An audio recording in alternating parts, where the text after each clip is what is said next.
Welcome students. Now देखिए, मैं आपको बता दूं जो हमें एयरफोर्स का जो एग्ज़ाम आने वाला है 2020 में। देखो, आपको मालूम है सेकंड अटेम्प्ट तो आने की संभावना जब तक की है जब तक पहला पेपर नहीं हो जाता। पहला पेपर के लिए अब जहाँ तक बताया जा रहा है अगस्त में ही होने वाला आपका, इस बात की तो पक्की गारंटी है 100%। ये मैं आपसे कह रहा हूँ, अगस्त में ही पेपर होगा। अच्छा, इस बात का अंदाज़ा लगाइए, अगर अगस्त में पेपर है, इस समय तारीख है मई का महीना चल रहा है। मई खत्म होने वाली लगभग जून जुलाई महीना है हमारे पास। एक तो है जून, एक है जुलाई, हम 2 महीने मानकर चलते हैं। इन 2 महीने में आपका एयरफोर्स का रिटर्न एग्ज़ाम इस तरीके से क्लियर होगा कि आप ये सोचेंगे वाकई में ही बहुत जल्दी कवर हो गया। दूसरी बात मैं आपको बता दूँ, एयरफोर्स के एग्ज़ाम में 2 चीज़ थोड़ी मेन वहाँ पर कंसर्न रहती है, ठीक है। एक होता है नेवी का एग्ज़ाम, वो SSR का, वो सेम पेपर होता है, लेकिन उसका लेवल ना थोड़ा टफ होता है एयरफोर्स से, मतलब बहुत हाई होता है ना। मैं आपको बता दूँ इसमें आपको क्या करना है। 2020 वाले पेपर में एक स्ट्रैटेजी में हमारी तैयार की गई है हम सबकी, तो उस स्ट्रैटेजी को आप लोग फॉलो कीजिए। मैं डेफिनेटली बताता हूँ कि आप लोग ज़रूर उसको क्रैक करेंगे, इस बात की आपको गारंटी देता हूँ। चलिए स्टार्ट करते हैं। वो चीज़ क्या है मैं आपको बताता हूँ। देखो, फिज़िक्स के बारे में बताएंगे पहले, क्योंकि फिज़िक्स ही एक ऐसी चीज़ है जिसके लिए थोड़ा मात खाना पड़ता है बच्चों को। दूसरा आता है इंग्लिश के बारे में भी बताऊँगा आपको, वो अगली नेक्स्ट वीडियो आएगी ना। पहले आप फिज़िक्स देखिए क्या है। तो देखिए, फिज़िक्स में मैं आपको बता दूँ, सबसे पहली बात, आपको सिलेक्टेड डायमेंशंस और फॉर्मूले लर्न करने हैं। आपको क्या करना है, सिलेक्टेड, बिल्कुल सिलेक्टेड। अब ऐसा नहीं है कि वो कोई भी, अब आपको मालूम है फॉर्मूले बहुत सारे हैं, डेफिनेशन बहुत सारी है, आपको कौन से करने हैं अभी पता पड़ेगा, वो आपको मेन करने हैं, ठीक है। नेक्स्ट मैं आपको बता दूँ, आपको स्पेसिफिक SI यूनिट्स लर्न करनी है। स्पेसिफिक का मतलब ये नहीं है कि स्पेसिफिक हीट हो गई, स्पेसिफिक रेजिस्टेंस हो गया, इसका मतलब ये नहीं है। इसका मतलब ये है कुछ विशिष्ट, कुछ ज़रूरी SI यूनिट्स आपको लर्न करनी है। वो इतनी ज़रूरी है कि लगभग ये समझ लीजिए वही आता है और दूसरा आता ही नहीं है पेपर के अंदर, क्योंकि एक पैटर्न ना एयरफोर्स का, वो सिर्फ इसी को ही देते हैं। दूसरी बात, उनकी SI यूनिट तो हो जाएगी, उनकी CGS भी करनी है, क्योंकि इन दो से हमारे संग ज़्यादा कन्फ्यूजन रहता है। Second, learn all the formulas of class 11th and 12th। Class 11th-12th का हर एक फॉर्मूला आप लर्न कर लीजिए सही से, बहुत सही से, ठीक है, दोनों को। नाउ मैं आपको चीज़ बताऊँ, हमारे में कुछ कॉन्सेप्ट्स लिखे गए हैं, वो कॉन्सेप्ट अगर आपने कर लिए, ऐसा मैं आपको बताऊँ। अब आप बोलोगे कि सर आप ऐसी बात क्यों कह रहे हो कि आप अगर वो कर लिए तो ये हो जाएगा वो हो जाएगा। देखो, उसका कारण मैं आपको बताऊँ, हर साल जो पेपर होता है, पहले ऑफलाइन होता था 2017 में, अब होने लग गया 19 में, 18-19 में तो वो होने लग गया है ऑनलाइन। तो मैं आपको बता दूं, अब पेपर पैटर्न में थोड़ा बदलाव आया है, और 3-4 साल तक तो लगभग एक ही पैटर्न रहता है। किसी भी पेपर का आप उठा के देख लीजिए, लगभग 3-4 साल तो क्वेश्चन रिपीट मारते हैं। तो रिपीट मारते तो मैं आपको बता दूँ कौन सा किस में से आता है। देखो, पहला जो पॉइंट है वो है रेजिस्टेंस के ऊपर और उसका रेसिप्रोकल। देखिए, रेजिस्टेंस होता है R, इसका रेसिप्रोकल होता है 1/R, और इसको हम क्या कहते हैं, इसको कहते हैं हम कंडक्टेंस। क्या कहते हैं, कंडक्टेंस। तो आपको इनको पढ़ के जाना है। देखो, मैं अब जो टॉपिक बता रहा हूँ ना, ये सभी इनकी डायमेंशन और यूनिट से रिलेटेड है। मतलब आपको ये सारे टॉपिक की तो 3 चीज़ें कवर करनी है, पहला डायमेंशन, दूसरा डेफिनेशन, तीसरे इनके फॉर्मूले, आपको ये लर्न करने हैं। अगर आपने ये कर लिया और बस इनका कॉन्सेप्ट समझ लीजिए, आप कॉन्सेप्चुअल में पॉइंट बता रहा हूँ, बस आप इनको लर्न कीजिए, सारा कवर हो जाएगा कोर्स आपका, ठीक है। बहुत ही निचोड़ करके निकाला है हमने सारे पेपरों का अभी तक, क्योंकि हमारे पास एनालिसिस है सारे पेपर के ना। नेक्स्ट देखिए, तो आपको रेसिप्रोकल समझना है। देखिए, रेसिप्रोकल तैयार करना है क्या होता है, और उसका वो रेजिस्टेंस को पढ़ना है क्या होता है, और उसका रेसिप्रोकल क्या होता है, उल्टा करके कंडक्टेंस होती है। इसकी आप डेफिनेशन लर्न कर लेना, दोनों के फॉर्मूले क्या होते हैं, दोनों की SI यूनिट क्या होती है, CGS यूनिट क्या होती है, और इनसे जुड़ा हुआ इनका डायमेंशन, ठीक है, रेजिस्टेंस का। अब देखिए, रेजिस्टिविटी माने स्पेसिफिक रेजिस्टेंस, इसका दूसरा नाम है, ये आप समझ लीजिए क्या चीज़ होती है। और इट्स रेसिप्रोकल, और इसका रेसिप्रोकल क्या चीज़ होती है, कंडक्टिविटी। आप जानते हैं रेजिस्टिविटी का उल्टा कंडक्टिविटी ना। अगला आपको बताऊँ, यंग्स मॉडुलस ऑफ इलास्टिसिटी। आपको यंग्स मॉडुलस जरूर करना है। यंग्स मॉडुलस आप समझते हैं वो किसका निचोड़ है, हुक्स लॉ से निकल कर आया है वो। दूसरा जो है आपको सबसे ज़्यादा जो इम्पोर्टेंट काम देगा, वो मैं आपको बता दूँ, कोफिशिएंट ऑफ इलास्टिसिटी, ये आपको करके जाना है, ठीक है। ये आप जानते हैं, निकाल सकते हैं स्ट्रेस अपॉन स्ट्रेन से, ठीक है, प्रेशर की जैसी इसकी यूनिट होती है। देखिए, इनके आगे ये लग रहा हुआ हैशटैग, ये हैशटैग बताने जा रहा है कि यही वो क्वेश्चन है जो अभी तक के पेपरों में आए हैं। देखिए, मैं आपको बताऊँ, मेरा छोटा भाई है, और हम लोग जो पिछले साल ये लोग पेपर देने गए थे तो इन्होंने ये वाला देखा था, कोफिशिएंट ऑफ इलास्टिसिटी, और देखा था इन्होंने डायमेंशन ऑफ एंगुलर मोमेंटम, इन्होंने पेपर में देखा था 2019 के, ठीक है, सेकंड अटेम्प्ट में ना, उसमें देखिए। और अगला जो है उसका नाम है capacitance and energy stored in a capacitor. आपको तैयार करना है कैपेसिटेंस क्या होता है, उसकी डेफिनेशन, उसका फॉर्मूला, उसकी डायमेंशन और उसका कॉन्सेप्ट, ठीक है।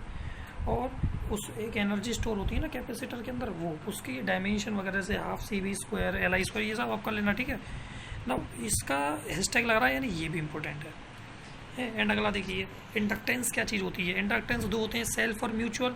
हिंदी में अगर मैं बात करूँ तो प्रेरकत्व होता है एक स्व और अन्यून प्रेरकत्व, ठीक है। फिर आपको दो चीज़ और करनी है इसके साथ में एक्स्ट्रा, एक है आपकी इलेक्ट्रिकल परमिटिविटी, ठीक है, विद्युतशीलता, और एक है मैग्नेटिक परमिएबिलिटी। एक तो ये है और एक ये है, ठीक है। एप्सिलॉन नॉट और म्यू नॉट अपन 4 आपने ये सब पढ़े होंगे, ठीक है। नाउ इलेक्ट्रिसिटी चैप्टर आपको पढ़ना है। अब मैं आपको बता दूं इलेक्ट्रिसिटी चैप्टर में पढ़ना क्या है।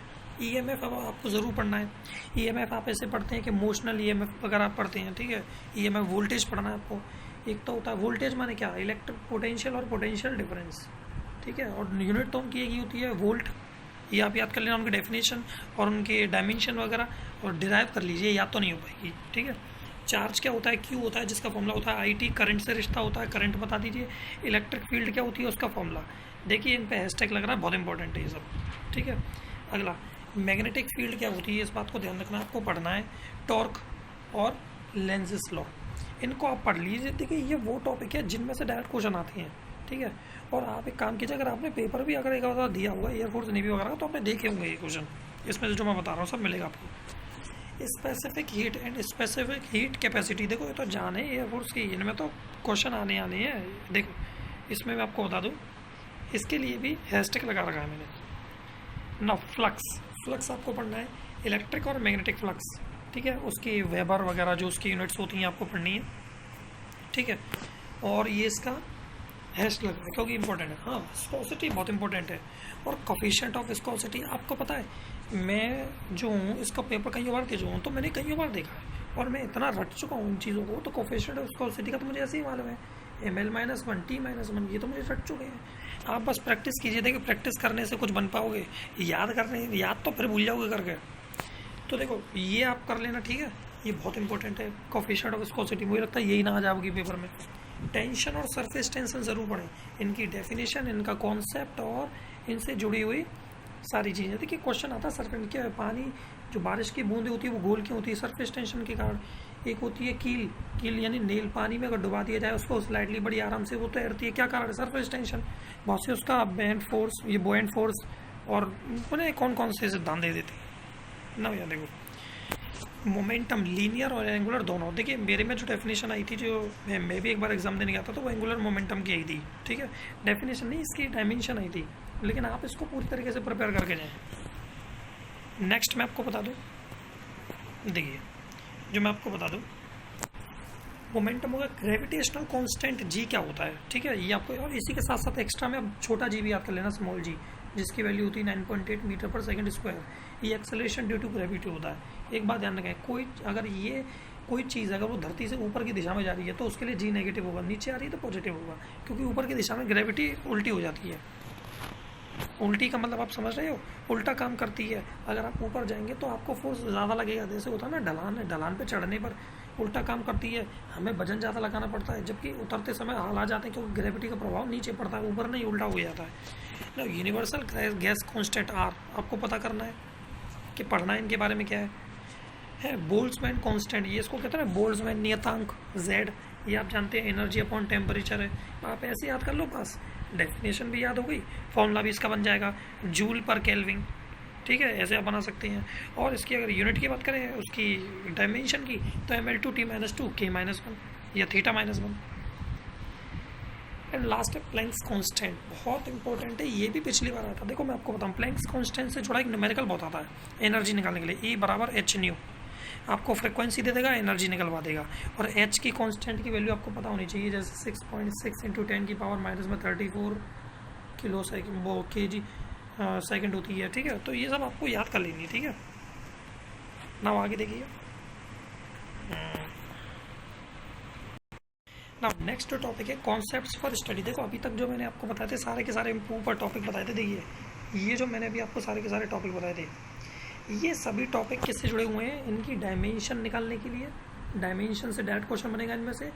डेफिनेशन तो आपको ज़रूर करनी, क्योंकि आपको पता नहीं है इनडायरेक्टली डेफिनेशन से क्वेश्चन आता है, वो अभी मैं बता दूंगा कैसे आता है। और दूसरा आता है इनकी यूनिट से रिलेटेड। अब यूनिट दो होती हैं, या तो SI या तो CGS, ठीक है। तो इनसे डायरेक्ट क्वेश्चन इन्हीं से बनता है डायरेक्ट, ठीक है ना। नेक्स्ट देखिए जो कॉन्सेप्चुअल कुछ क्वेश्चंस आते हैं कॉन्सेप्ट के, जिनको पढ़ना बहुत ज़रूरी है ना। देखिए मैं आपको बताऊँ, सबसे पहला रिफ्लेक्शन आपको ज़रूर पढ़ना है, ठीक है। रिफ्लेक्शन फिर पढ़ना है रिफ्लेक्शन। देखिए स्टार लग रहा है इस पर भी, मैं आपको बता दूँ, देखिए इस पर भी स्टार लग रहा है।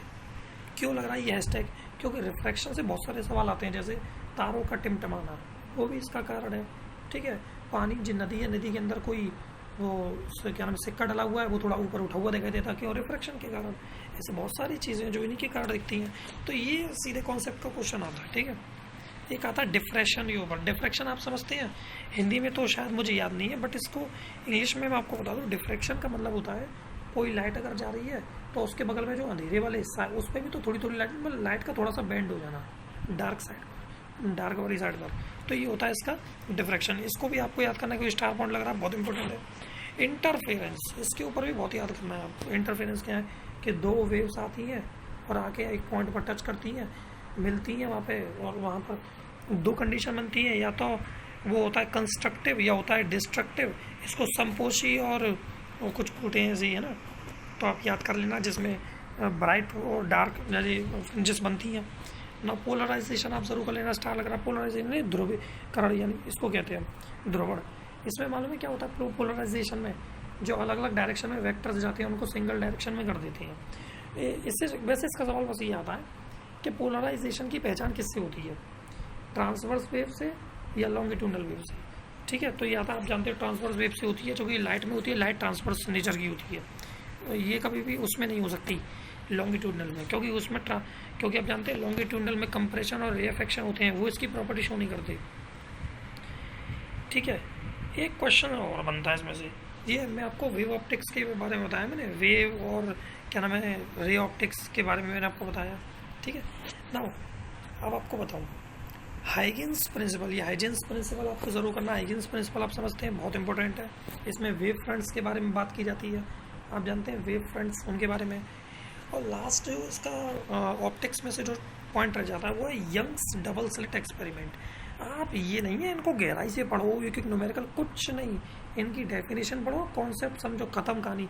इनसे कोई कभी भी ज़िंदगी में डायमेंशन आती नहीं, क्योंकि यही नहीं, ये तो सिर्फ डेफिनेशन और कॉन्सेप्ट है इनके ऊपर, तो इसका कोई मतलब नहीं है ना। अगला देखिए वेव्स। देखिए बहुत इंपॉर्टेंट टॉपिक है। इसमें से जो ज़्यादातर क्वेश्चन बनता है वो नोट्स और एंटी नोट्स के ऊपर बनता है।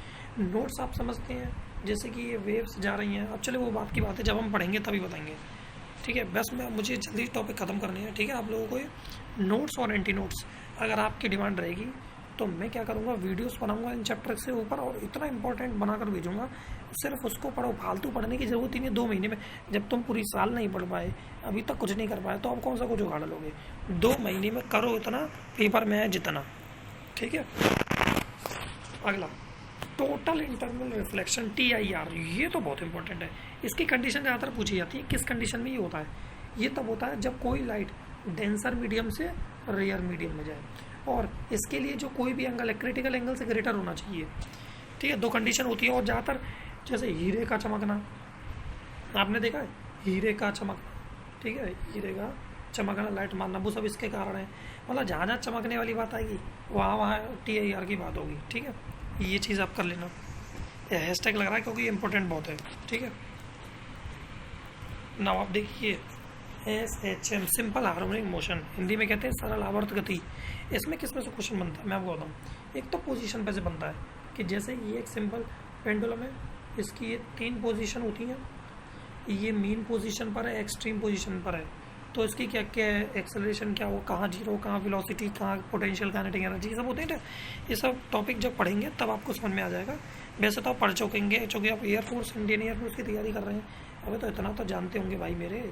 और अगर नहीं जानते होंगे तो बिल्कुल टेंशन लेने की ज़रूरत नहीं है, मैं वीडियोस बनाता रहूँगा और टॉप टाइम से बनाऊँगा बिल्कुल, ना टाइम पीरियड के ऊपर बहुत आता है फॉर्मूला ना, टी बराबर 2π√L/g। इस फॉर्मूले को याद कर लो, सारी कहानी खत्म। टी डायरेक्टली प्रोपोर्शनल है √L के, इन्वर्सली प्रोपोर्शनल है g के। ठीक है, तो आप ये सब याद कर लेना। इसके ऊपर क्वेश्चन बनते हैं बहुत सारे, ठीक है, वो बात मैं बताऊंगा मैं क्या होता है। ठीक है, और हैशटैग लग रहा है, ये बहुत इंपॉर्टेंट है ये भी। देखिए थर्मोडायनेमिक्स, ये तो एक ऐसा बवाल है जिसमें से क्वेश्चन ज़रूर बनना है। ठीक है, ये निचोड़ है 11th-12th का पूरी की पूरी फिजिक्स का, इसमें से आता जो आता पेपर में ना। थर्मोडायनेमिक्स में आपको एडियाबैटिक प्रोसेस सबसे ज़्यादा करनी है, कुछ नहीं आता, एडियाबैटिक प्रोसेस आता है। एक चीज़ मैं आपको बता दूँ, इसके फर्स्ट लॉ और सेकेंड लॉ के बारे में कहानी आती है कि law of conservation of energy पर कौन सा डिपेंड करता है, फर्स्ट लॉ या सेकेंड लॉ। इसका आंसर अगर आपको पता हो तो कमेंट बॉक्स में मुझे बता दें, और नहीं तो मैं अगली वीडियो जब बनाऊंगा तो उसमें ज़रूर बताऊंगा उसका आंसर। ठीक है, कि law of conservation of energy पे कौन सा है, फर्स्ट या सेकंड। तो लॉ भी इसके बढ़ के जाना ना। प्रोसेसेस में बात करें तो आइसोथर्मल प्रोसेस भी बहुत ज़रूरी है। मैं आपको बता दूं, इसके अंदर हीट इंजन पे भी बात होती है, हीट इंजन और एक होता है ना रेफ्रिजरेटर इंजन, ये सब के ऊपर बात होती है। आता कुछ नहीं है, कार्नोट इंजन के ऊपर कहानी आती है, बस न्यूमेरिकल आता है उसको। दूसरा, हीट से जुड़े सवाल जरूर करने हैं आपको, हीट माने स्पेसिफिक हीट। ठीक है, और ये सब आपको बहुत सारे हैं, हीट कैपेसिटी। ठीक है, ये सब आपको करके ले जाने हैं इनके प्रोसेस ना। देखिए ग्रेविटेशन, गुरुत्वाकर्षण के ऊपर क्वेश्चन बनता है, ज़्यादातर लिफ्ट के ऊपर बनता है कि कोई आदमी लिफ्ट में बैठा है, लिफ्ट ऊपर जा रही है तो उसका वजन बढ़ेगा या घटेगा, और कांस्टेंट वेलोसिटी से जा रही है या फिर एक्सेलरेशन से जा रही है या उतर रही है, ऐसे क्वेश्चन बनते हैं। एक क्वेश्चन और बनता है कि कोई व्यक्ति अगर पोल से इक्वेटर की तरफ जाए तो जी पर क्या प्रभाव पड़ेगा या रेडियस पे क्या प्रभाव पड़ेगा। ठीक है, और आता है कि जी में, ऐसे बहुत सारे क्वेश्चन आते हैं। जैसे वैसे भी आप बहुत ईजी है, आप पृथ्वी की शेप ऐसी है, इक्वेटर की लाइन ज़्यादा है, पोल की कम है, रेडियस कम है, तो सीधी सी बात है इस पर जी ज़्यादा होगा, इस पर जी कम होगा, यानी प्रभाव जी का ग्रेविटी का। ये क्या है, स्केलर एंड वेक्टर क्वांटिटी। देखो मैं आपको बता दूं, मैथ में भी क्वेश्चन बनते हैं, फिजिक्स में भी क्वेश्चन बनते हैं इसमें से, तो ये तो आप किसी कीमत पर छोड़ना मत, इसके प्रोडक्ट जरूर कर लेना। ठीक है, स्केलर प्रोडक्ट और वेक्टर प्रोडक्ट। मैं आपको एक चीज़ बता दूँ, इसके जितने भी बहुत इंपॉर्टेंट क्वेश्चन है वो मैं आपको ज़रूर दूंगा। ठीक है, कि कैसे होते हैं ना। अगला देखिए इलेक्ट्रिसिटी। इलेक्ट्रिसिटी में आप ओम्स लॉ पढ़कर जाएं और गॉस लॉ, गॉस का थ्योरम है ना कि Q/ε0, ये इसके ऊपर ही क्वेश्चन बनते मैं बताऊंगा आपको ना। रेजिस्टेंस और कैपेसिटर की अरेंजमेंट, उनका कैलकुलेशन जरूर करके जाना सीरीज, और उसमें देखो मैं आपको गारंटी दे रहा हूँ रेजिस्टेंस और कैपेसिटर में से एक क्वेश्चन जरूर बनेगा 1 नंबर का, और आपका पक्का मैंने भी बोल दिया आपको जरूर मिलेगा। तो सीरीज़ में कनेक्ट करवाएगा या पैरेलल में। ठीक है, तो आप इसका 1 नंबर का क्वेश्चन जरूर कर दोगे। अगला आई डिफेक्ट, आंखों का दोष होता है ना, मायोपिया, दूर का ना दिखना है, हाइपरमेट्रोपिया, पास का ना दिखना, और प्रेस बायोपिया, कहीं का ना दिखना, ना पास का ना दूर का। एक और होता है आपको पता होगा, इसको एस्टिमेटिज्म कहते हैं, मतलब अबिंदुकता। उसकी वजह से चीज़ों पर फोकस करना मुश्किल हो जाता है।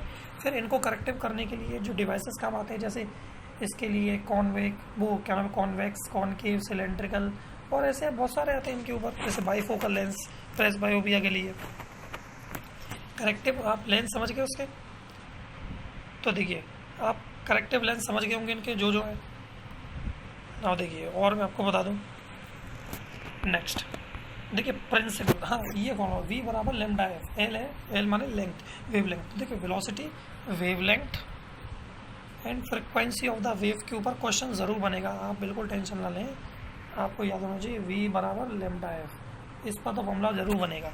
एक क्वेश्चन बनता है हमेशा एनर्जी निकालने के लिए या कुछ और निकालने के लिए ना। प्रिंसिपल ऑफ ट्रांसफार्मर जरूर करके जाएं। ट्रांसफार्मर किस पर काम करता है, जनरेटर है, इलेक्ट्रिक जनरेटर, मोटर और कॉइल वगैरह जो होती है ना, किस सिद्धांत पर कार्य करती हैं, ये आपको ज़रूर याद करके जाने से। कोई तो इलेक्ट्रोमैग्नेटिक इंडक्शन पे काम करता है, साइक्लोट्रॉन का क्या प्रिंसिपल है। ठीक है, इलेक्ट्रोमैग्नेटिक इंडक्शन पे या म्यूचुअल इंडक्शन पे कौन काम करता है, ये आपको ज़रूर करके जाना है। एंगुलर मोशन ज़रूर आएगा इसके ऊपर क्वेश्चन, जैसे वेलोसिटी क्या है, एंगुलर एक्सेलरेशन क्या है। इनकी मैं बता दूं आपको, इनकी डेफिनेशन भी आ सकती है, मतलब लिखवाएंगे नहीं, आ जाएगी डेफिनेशन, और चारों में से ऑप्शन पूछेगा किसकी डेफिनेशन है वो। ठीक है, और आपको सीधे इनकी डायमेंशन भूलेगा, एंगुलर डिस्प्लेसमेंट क्या होती है, एंगुलर एक्सेलरेशन की क्या होती है। अब वैसे आपने एक्सेलरेशन की पढ़ी होगी, LT-2 पढ़ा होगा नहीं, लेकिन एंगुलर एक्सेलरेशन की वो नहीं है, उसकी सिर्फ T-2 है। ठीक है ना। एक और लास्ट है टॉपिक ना, मोमेंट ऑफ इनर्शिया आप ज़रूर पढ़ के जाएं। इसमें से फिक्स्ड फॉर्मूला होता है I = mr², ये फॉर्मूला ज़रूर आएगा।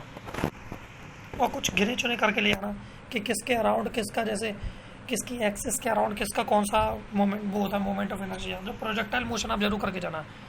ये देखो THR, इसके वो याद कर लो, तेरे होके रहेंगे THR, ठीक है। तो T माने टाइम ऑफ लाइट, और हाइट या उसकी हम कह सकते हैं हाइट ऑफ लाइट, और उसकी रेंज, और ये हॉरिजॉन्टल रेंज और ये वैसी रेंज वर्टिकल, ठीक है। नाउ कॉलिजन के ऊपर आप करके जाना। कॉलिजन में सबसे ज़्यादा मोमेंटम और एनर्जी के ऊपर क्वेश्चन पूछे जाते हैं कि इलास्टिक और इलास्टिक में कौन सा मोमेंटम कंजर्व रहेगा या एनर्जी कंजर्व रहेगी। लॉजिक गेट्स के ऊपर या तो ट्रुथ टेबल पूछ लेगा या नोटेशन पूछ लेगा।